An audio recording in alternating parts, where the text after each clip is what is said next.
হৰ হৰ মহাদেৱ। কি খবৰ আপোনালোকৰ? বৰ্তমান মই ভালেই আছোঁ আৰু আপোনালোকৰ বিহু কেনেকৈ পাৰ হ'ল জনাব।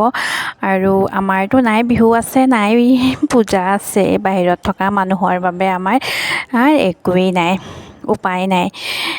বিহু পূজা মানি থাকিলেও নহয়, কামৰ মাজতে পাৰ কৰোঁ সকলোখিনি।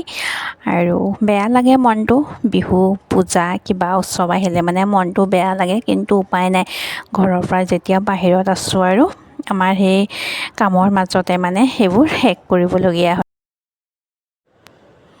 এইফালে চাওক কিমান ধুনীয়া, মানে বহুত ডাঙৰ আছে মন্দিৰটো। আৰু আমি মন্দিৰৰ ভিতৰত সোমাই পূজা চূজা কৰি ল'লোঁ। আৰু একেবাৰে পাহাৰৰ মাজত আছে। ইয়াত মানে গাড়ী বুক কৰি যদি আহোঁ নহয়, আকৌ মানে বুক কৰি যাবলৈ সুবিধা নাই।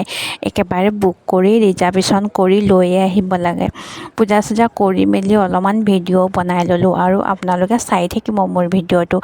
আৰু বেংগলোৰত অলপমান মানে মই ক'ত থাকোঁ সেইখিনি অলপমান নাজাৰা আপোনালোকক দেখুৱাই দিওঁ। আপোনালোকে ভিডিঅ'টো সকলোকে চাই থাকিব।